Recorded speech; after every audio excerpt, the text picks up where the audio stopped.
This month brings the arrival of a new superintendent for the Boston Public Schools, Brenda Cassellias, but just a few days earlier, some Boston City councilors sent a clear message that the school system needs to be improved.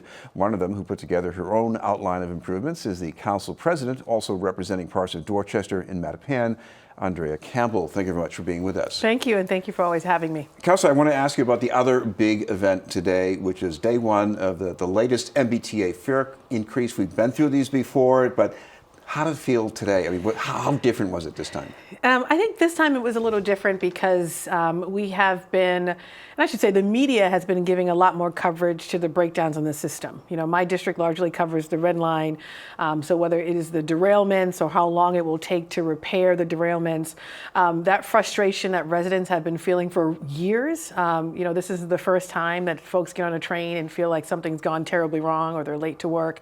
Now that it's getting the attention it warrants, people also saying, well, wait a minute, why are you going to increase my fares when you're not giving me a system that allows me to get to work on time, that shows up, that is reliable? And so we were out there this morning in partnership, of course, with my colleague, Councilor Wu, who has been spearheading and leading this effort to say this is unfair, and we hope that the governor and the administration reverse their course.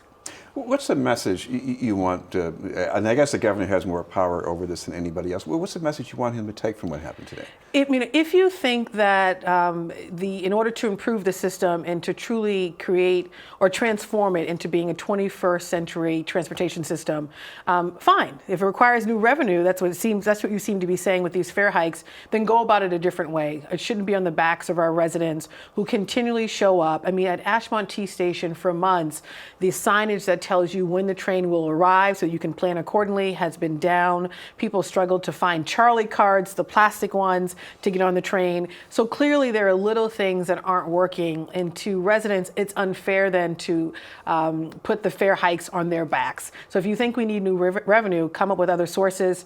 I said this morning I'm passionate about criminal justice reform. Give a little less to our prisons and more to our transportation system, but don't do it on the backs of our residents. I got on a train yesterday in the Orange Line at Roxbury Crossing. The sign said I had to wait 11 minutes. I know this is a Sunday ride. It's not the biggest thing in the world, but I also think that what the T is telling me here, Mr. Levitt, you should call Uber instead of waiting 11 minutes for a train. Exactly, and we heard that quite a bit this morning, but we hear it quite a bit from residents who don't have the luxury of not taking the T. Many of our employees are wage workers. They have to take the T. They can't afford to use a car or ride-sharing apps. They want it to be more reliable, and so we hear that all the time. How can we get this T to work better? And for those who have the option of taking, say, using a different mode of transportation, they're going back to their cars, or they're using their cars or ride sharing, which of course creates more traffic, more congestion. So this isn't just an economic issue, it's a quality of life issue, it's a public safety issue when we think about traffic and congestion and the incidents that it creates and crashes it creates on our streets. So we really need to get this right, and we do not think that the step is to increase the fares. So we hope they respond, not just to us as electeds, and there are many electeds that showed up this morning across the system, but to the residents and to the people. I mean, everyone, minus maybe I can count on one hand, took a sticker and says, I am absolutely opposed to this, as they were running to their train. And so I hope that the system hears them. I hope that the electeds and that the fiscal board also hears them and responds accordingly. This has been news. We're talking with City Council President Andrea Campbell. Councilor, the other thing that's happened here, even though the City Council passed the city budget, including the money for the Boston Public Schools, you, Councilor Wu, and Councilor Edwards had an issue with the school department. Explain that. So this is always a tough issue when you have to vote no on a budget. We each, as councilors, take our responsibility very serious, and one of our number one responsibilities as a councilor is reviewing, of course, the budget for the city of Boston. I cast the lone vote last year in voting no against the BPS budget, and I frankly cast it for the very same reason this year. We have a system that currently does not show up fairly and equitably for all of the residents in the city of Boston. So if you live in certain neighborhoods, and I'll give you one stat that really sits with me and bothers me. If you live in downtown neighborhoods or Charlestown, you have an 80% chance of getting into a quality school. If you live in Mattapan, it is 5%. I live in Mattapan. I have a son who is 22 months old. I am born and raised in this city. I am a proud product of Boston Public Schools. We both went to Boston Latin School, and we speak with such pride about that. But I also recognize that there are folks in this community that I represent and in the city that don't have access to a quality school, or in a school right now that is not serving them or their families well. And the budget is, in addition to adding money, does not really go into details. How will this budget close those inequities, including creating more quality for parents? How will this budget treat our English language learners and our special needs students in a better way?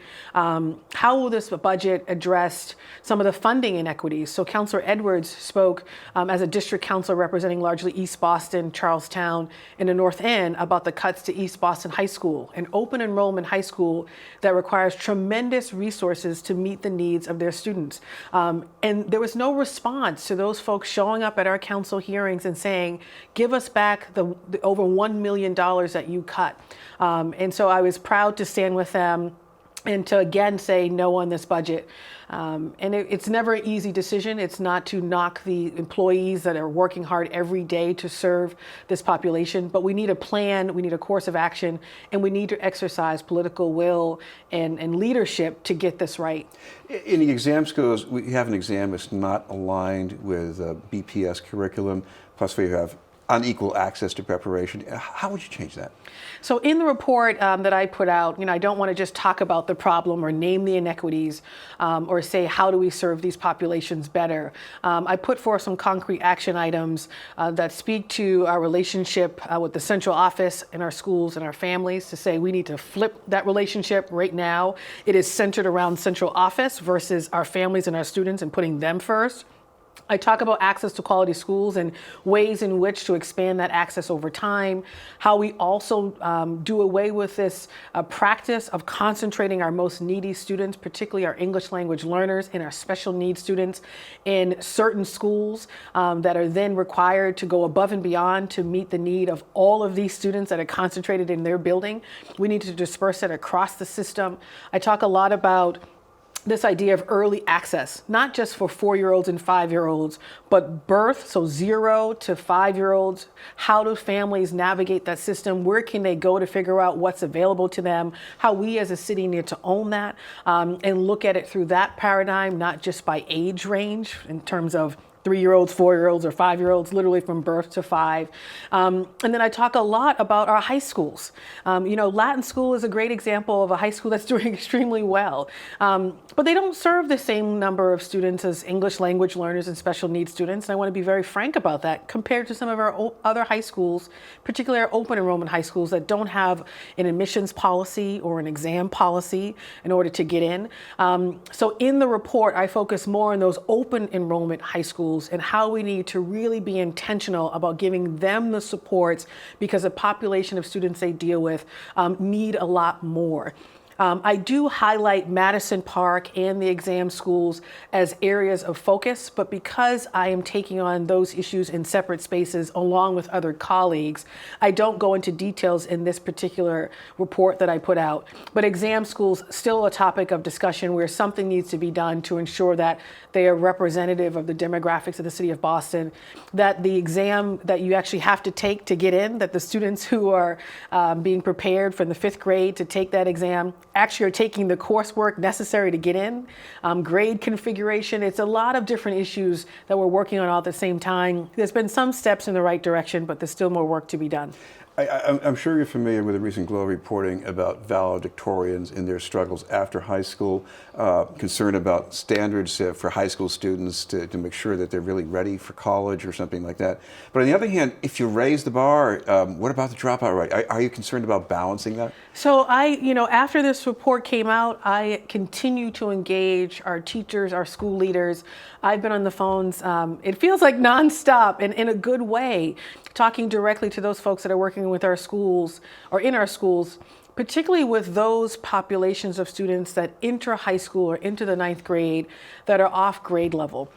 Just had an incredible conversation with a school leader about this very topic to say, yes, all for raising expectations and making sure that the curriculum and the standards are aligned across every school. So what you get at a Latin school or John D. O'Brien or Latin Academy in terms of expectation and standard is the same. But the question is, for those schools that are dealing with, say, a larger percentage or population of students that are entering ninth grade that are off grade level by 2 or 3 grade levels, what supports do those teachers, those school leaders, those students need in order to meet that standard? And right now, we need a conversation within the district about actually giving those schools the supports they need. They need reading specialists, math specialists. Sometimes this comes in the form of an online platform, which is a really good thing, but that is one piece of the puzzle. You're not going to solve this issue with just online platforms. That works for some students. It really needs to be an array of services and supports.